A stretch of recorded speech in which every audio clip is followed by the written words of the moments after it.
Thank you for coming on into the live and sharing your essence with me in this eternal moment of which we all share an inextricable and inexorable part. Thank you for doing your part, for coming on in each and every day, and we'll do the same without wasting a single second of your time. Bada bing, bada boom, we go into the charts. So 2 12-hour candles later, we got a hit to the upside for that third hit to the high and came back down a little bit. Candles slowly drifting downwards. What is this rejection we're getting at this impulse to the downside region at the 886 of this impulse here? That is the question. All right, where does the liquidity want to take us? Let's go into high block to check that out. What is high block, you say? Well, people lock their liquidity into the charts to get burnt to a crisp by the market maker for not using a stop loss, and we get to see where those crispy characters lie in wait. So let's do that now. So yesterday's live, we were talking about a possible push on the 15 and the hourly to the upside, which we got into those pools of 50xers up above. We were talking about the stacked region at 28,616 that got hit. And did they hit it even slightly higher, or was it exact? Let's see. Yeah, it went a little bit higher, cleared the entire 50x range, induced some 237 longs, million in longs, and then came back into both of those. So rip the dream for both sides there. Fatality. And then now it came back into the fray here. I believe it took out the 50x pool partner in crime of the induced longs there. And now they're inducing some more on the other side, less passionate this time, 140 million in short liquidity.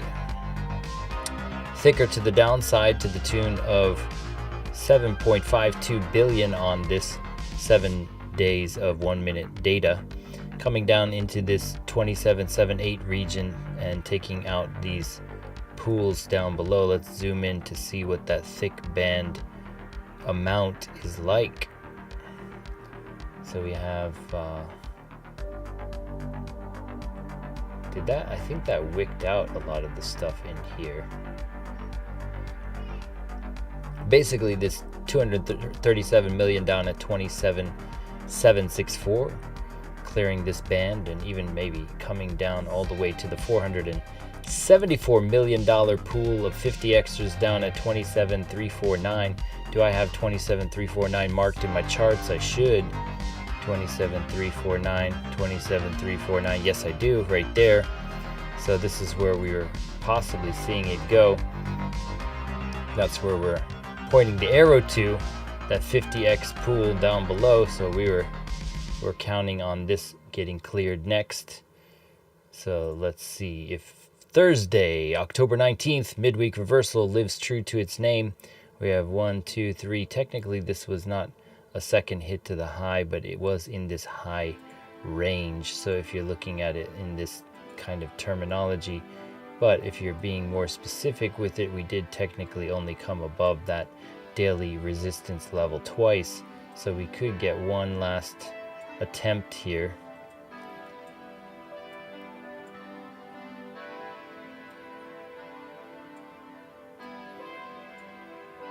This one would most likely fade up at that fair value gap. So you come up to this kind of fair value gap region on the 15-minute here, and then try to fade out of that zone. Okay. Midweek reversal Thursday. Let's go ahead and expand our vision to the higher time frame pools.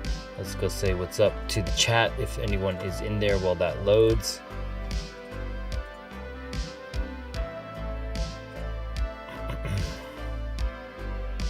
Switch the liquidity to max. And as we zoom in here, we see the imbalance to the downside, 26.4, and this entire band of liquidity down below, suggesting we get a dip, a rue to the downside on the 7-day. If we go to the monthly does have double-digit liquidity pools at 26.4 and below, 26.8, 7.6, 5, 4, 3, 2, 1. They have all the way double-digit pools to the tune of 70 billion or more. If we go to the 3-month time frame, imbalance to the downside at 23.6 and 23.4, $100 billion pool there. And on the 6-month has a thick band of $500 billion or so down at the sub 24 region, 24.3 and below. Expanding to our largest time frame, the 2-year, you see that thick band up above the $660 billion pool up at 33.2 region. Do we continue up to that at some point or retrace back down to the 23.6? Is that a protected position because they left it alone when they had the chance at 25.2? They did not dip down to 23.6 to take this band of 253 million out.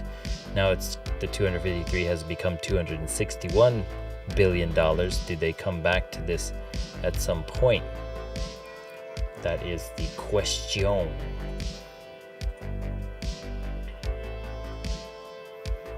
Gotta get up to get down, and gotta go down to go up. Let's go see what the chat is up to. What's up, Dingo? Spragadocious, thank you for stopping on in. You're in the States now. Nice. Whereabouts, if you don't mind me asking? I'm originally from Washington, D.C. All right, so let's throw on the Momo and see what's going on. What is this Momo we talk about? Heads up display is on. Link is in the description for more. momentummaster.info. Scroll down to features, toggle the components in their glory at your leisure, or read about each component in its singular form.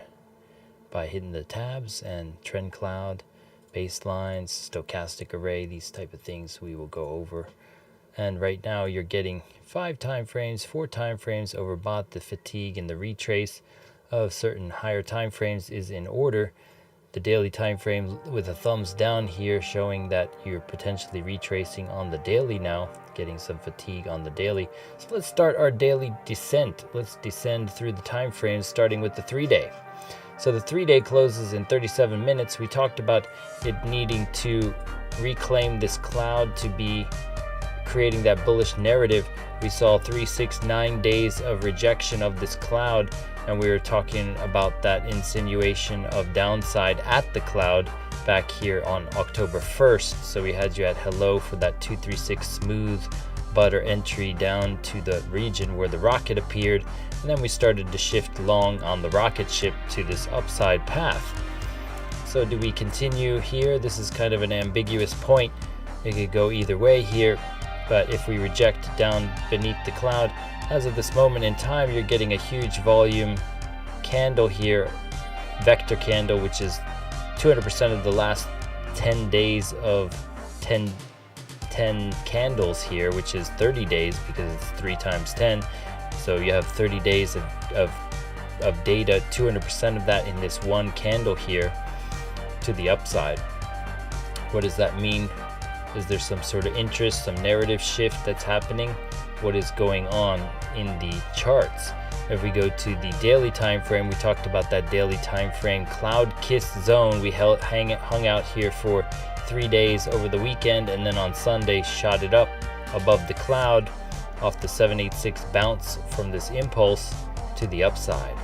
So we're looking at the daily time frame. The daily time frame stochastic starting to get a little bit overbought, but you can get that push on that last burst of strength here. You have the money flow beneath the RSI suggesting the money flow could come back in. You did get volume taper over the last 2 days as we chill out above the adaptive. Above the adaptive could be flipping it to support as we start to come higher. Who knows what is in store? If we go to the 22-hour time frame, starting to come down here on the 22 as it was overbought, but the money flow still beneath the RSI suggesting a hidden burst to the upside. If we go to the 12-hour time frame, also overbought. This is where you start getting those fatigue points because you have the 22 and the 12 and the daily overbought now. This would be expressing as those red diamonds. Starting to get that rising sun event testing off the average. You could be getting some higher push on the 12-hour time frame. If we go to that price action alone, the cloud is mighty thick now. It thickened up as we were looking at this curvature idea. We said we needed to get above that 26.5 region, and we sure did. So now, do we hold this level or not? Let's go ahead and look at that 6 hour. 6 hour coming down here, the money flow above the RSI suggesting a 6 hour fatigue out retrace. MACD lines, leading MACD formula also crossing beneath itself here, possibly coming lower.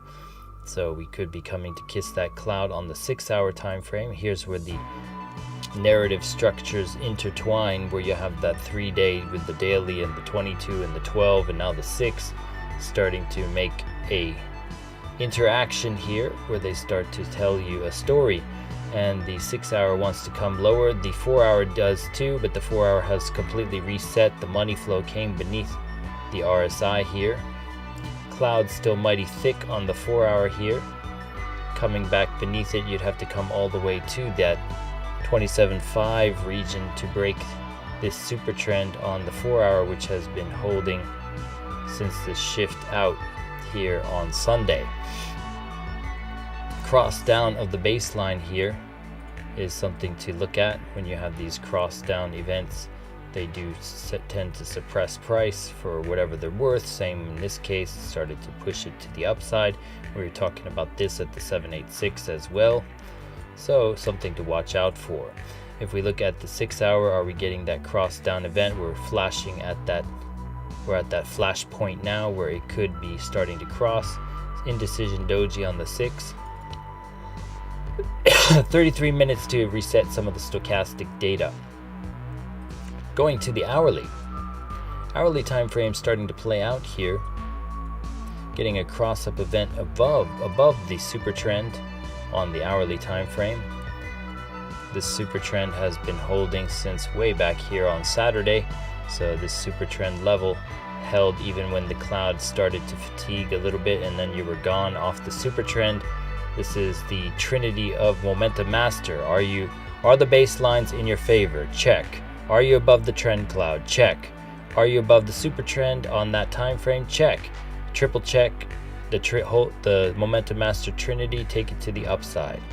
I would have said trifecta because I originally made that, but it's been used by another group. So it is the triple check here. Now we are beneath the baselines here. So beneath the baselines, you have the baseline against you to the downside, and you have the cloud against you too. So now the triple check to come down to here, you have one, two. Here's the trinity one. You got the baseline, you got the cloud that's thinning, and now the last piece of the puzzle is to get this super trend to fade. So when you break this super trend, then that kind of idea for a short starts to present itself here. Okay, so the hourly time frame is starting to get overbought here, coming up, surging up, the money flow coming up as well as that 4-hour reset tries to maintain the price range here. And if you get overbought on the hourly and essentially go sideways in a manner here where we go sideways, but this goes up and gets overbought, this is expressing some bearish fatigue of a B wave, quote unquote, consolidation idiot box trap to get longs in here at a premium and then take them to the discount side. So I'd be careful if you're trying to get into a long here. You're beneath the cloud. You have two elements against you for a long thing. Setting up for a short idea on the hourly time frame. You are getting oversold on the looking like Cinderella's slipper here on the Williams with that double trough with a lesser trough here where the heel fits and then the toes fit in here, and you're starting to get that sauce for a potential rising sun event. So midweek reversal, basically Tuesday and Wednesday went sideways after Monday's massive move to the upside on that fake coin telegraph ETF information, which was just a catalyst for what the exchanges were going to do anyway. Shifting our attention a little bit lower into the 15-minute. 15-minute also got that rejection of the cloud. You have a fair value gap up in this region at 28,555. Do you make it above these regions for that third hit, or do you come a little bit lower? We'll just delete this and just see what's going on. In the Momo, 15-minute is overbought here, starting to get double topped, potentially to come lower. Waiting for that hourly super trend to break, which would basically be this low range sweep at 28,135. All right, let's go see what the liquidity dragged in. I mean, just that 474 million at 27,349 just looks too juicy to leave alone.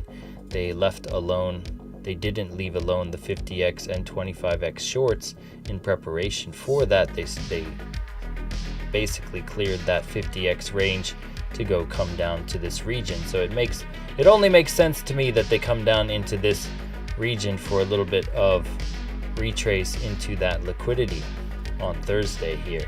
The cloud insinuating it on the hourly. Just need to break that trinity of that super trend here and get this super trend from bullish to bearish where it flips up to here when it breaks that range, and then you'll have everything on your side for a nice acceleration to the downside.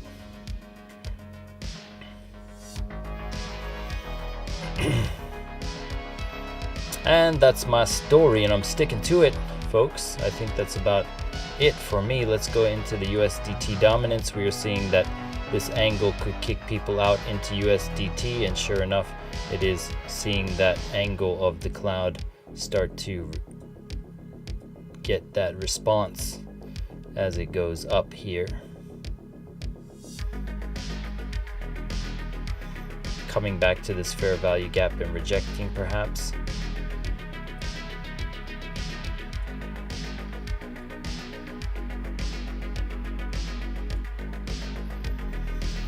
Going to the Bitcoin dominance, we are suggesting that it would come back a little bit from here. We were around here, so it went up and came down, so we did get that angle down to there. It didn't come all the way.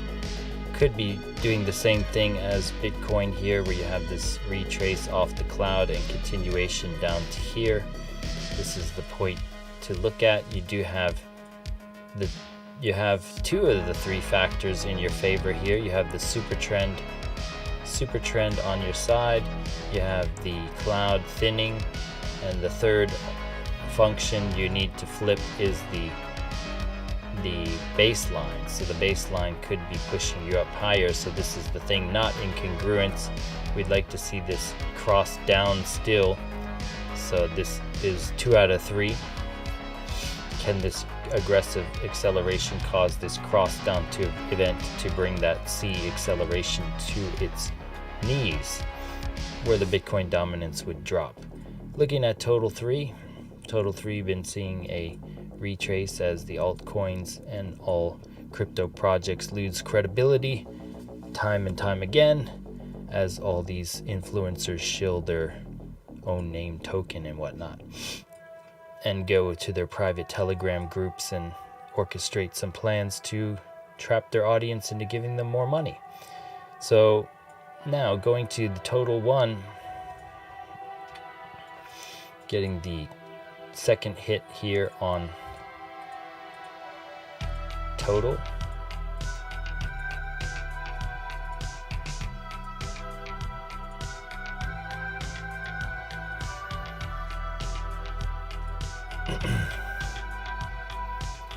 Getting the cloud shift here onto the downside on total as well. We had a previous rocket ship that played out from Thursday, locked in on total, and it locked in on the Coinbase Bitcoin chart. Here it is on the 4-hour too. Starting to get that cross down event on the 4-hour here. You still have the ability to come down some more on total to the cloud and potentially react off the cloud here on the 4-hour chart. Angle still healthy on the 4-hour, so doesn't really mean it will retrace forever. If we go to the DXY, Dixie got a little bit of a bounce off the weighted moving average here. This level of the fib was the equilibrium most likely. So you had a little bit of an equilibrium bounce. Getting overbought on the 4-hour here. Do you start to make a little bit of a double top scenario here to come back down and deeper? That is the question. Let's go to the 6-hour here. 6-hour still has momentum to the upside here, so this is a bullish scenario where it is coming possibly. There is a fair value gap up here that was slightly recovered on the wick. Let's go to a lower time frame to see.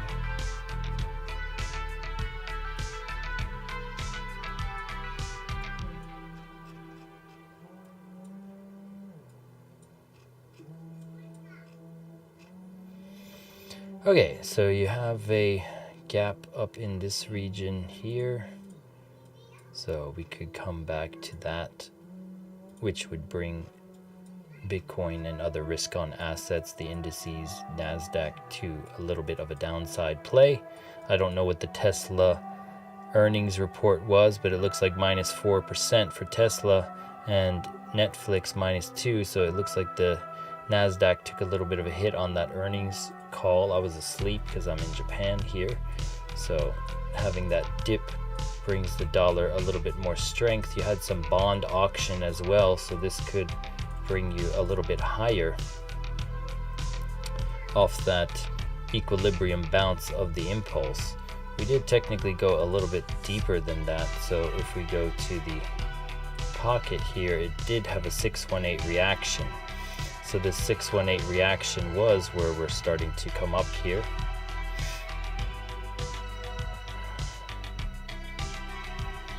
Alright, so coming up to this region. Yesterday we had a decent day in the NASDAQ, trading things bounce off the cloud on the hourly, and then we caught the after hour reversal play as well.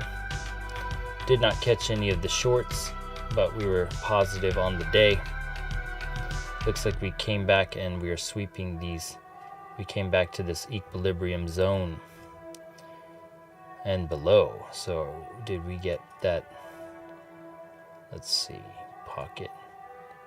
Nope. Basically came back to the equilibrium and meandering around there, potentially thinking about going lower, and came back to all of those fair value gaps. We came to that 15K fair value gap. Next up is 450. This one was recovered yesterday and still have some up above unrecovered, so we'll leave those there. So came to that 15-16 fair value gap in this liquidity pool, cleared the entire thing all the way down to this level, and potentially could sweep into this 950 region for more. This 950 region would also coincide with a retrace down to the 618 of this entire impulse to the upside. Midweek reversal could bring us a little bit lower. They did a lot of fast moves to the upside to stop out the shorts while giving no higher highs and basically bleeding out slowly to the downside. So the play could be to the downside here. They might spike it up one more time, take it lower. But it looks like the dollar trying to get some strength on the bond auction, and the earnings reports not good for the for NASDAQ companies, and so you could be seeing this retrace down to the pool. That's your thorough update, ladies and gents. So I thank you. In transit, Chicago to PA, and then South Carolina next week. Cool. Hope you enjoy your trip. And on that note, folks, I thank you for your time. So thank you for coming on into the live and sharing your essence with me in this eternal moment of which we all share an inextricable and inexorable part. Thank you for doing your part, for coming on in each and every day, and we'll catch you, and we'll do the same, bringing the fire, the accuracy, the precision, all that fun stuff, and we'll catch you on the flip side. Peace.